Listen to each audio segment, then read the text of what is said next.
এই ভিডিওটি নিয়ে এখন অনেকেই সমালোচনা করছে। অনেকেই বলছেন যে কাবার ইমাম হয়ে তিনি কিভাবে দাঁড়িয়ে পানি পান করলেন, তিনি কিভাবে রাসূলের সুন্নাহ ছেড়ে দিলেন। যেহেতু তিনি কাবার ইমাম, তাই অনেকের এই বিষয়টা নিয়ে আঘাত লেগেছে। তাই আজকে আমরা এই ভিডিওতে জানবো দাঁড়িয়ে পানি পান করা যাবে কিনা, এটা কি আদৌ সুন্নাহ নাকি হারাম। আসুন আমরা আলেমদের নিকট থেকে জেনে নেই। প্রথমত খাওয়ার আদব হচ্ছে, পান করার আদব হচ্ছে বসে বসে খাওয়া, বসে পান করা। পান করার ক্ষেত্রে আমরা দেখি রাসূলুল্লাহ সাল্লাল্লাহু আলাইহি ওয়াসাল্লাম কখনো কখনো দাঁড়িয়ে পান করেছেন। এতে বোঝা যায় পান করা আর খাওয়া কিন্তু একই জিনিস।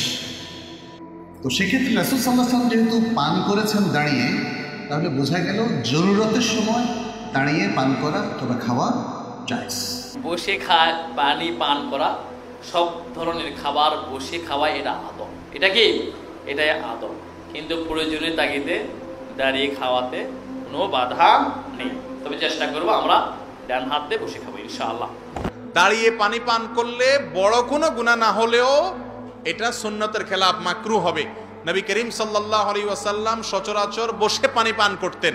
কখনো কেউ যদি নিরুপায় হয়ে দাঁড়িয়ে পান করে, এমন কোনো পরিবেশ আছে যেখানে বসার জায়গা নাই, বসতে অসুবিধা হবে, সেখানে পান করে ফেললেন বা করে নিলেন, তাতে ইনশাআল্লাহ বড় কোনো গুনাহ হবে না। কিন্তু দাঁড়িয়ে পানি পান করার অভ্যাসটা ভালো না, সুন্নত নয়। এতে স্বাস্থ্যের জন্য ক্ষতিকর দিক আছে এবং রিস্ক থাকে গলা টলা বিভিন্ন জায়গায় আটকার, নাকে উঠার। বসে পানি পান করা হলো সুন্নত। এটা আছে সহিহ বুখারীতে খণ্ড নম্বর 7, বুক অফ ড্রিঙ্কস, হাদিস নাম্বার 5615। বলা হয়েছে হযরত আলী রাদিয়াল্লাহু আনহু তিনি একটা মসজিদের সামনে দিয়ে হাঁটছিলেন, তখন দাঁড়িয়ে পানি পান করলেন। আর তিনি বললেন, আমি জানি অনেকে ভাবে এটাকে উৎসাহ দেওয়া হয়নি, এটা মাকরু যখন কেউ দাঁড়িয়ে কোনো কিছু পান করে। তবে আমি দেখেছি আমাদের নবী দাঁড়িয়ে পান করেছেন, এখন আমি যেভাবে পান করছি। যেহেতু নবী মাঝে মধ্যে দাঁড়িয়ে কিছু পান করেছেন, তাই দাঁড়িয়ে পান করার অনুমতি আছে, তবে সেটা হবে মাকরু। তার মানে এটা না করলে ভালো, তবে করলে কোনো শাস্তি নেই। দাঁড়িয়ে পান করতে পারবেন, কারণ নবীও দাঁড়িয়ে পান করেছেন। হয়তো পরিস্থিতির কারণে নবী দাঁড়িয়ে পান করেছেন, সেজন্য দাঁড়িয়ে কিছু পান করাটা হারাম না।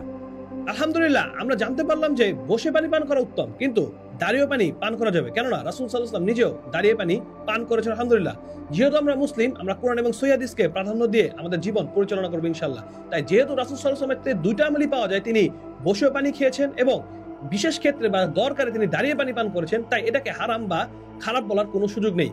তাই আমরা এমন কোনো জায়গায় যদি পড়ে যাই যেখানে বসে পানি খাওয়া যাবে না বা কোনো খাবার বসে খাওয়া যাবে না, সেখানে আমরা দাঁড়িয়ে খাবো, এটা দোষণীয় কিছু নয়, এটা ইসলামে অনুমোদিত। রাসূল সাল্লাল্লাহু আলাইহি ওয়াসাল্লাম নিজে এটি করেছেন। আলহামদুলিল্লাহ।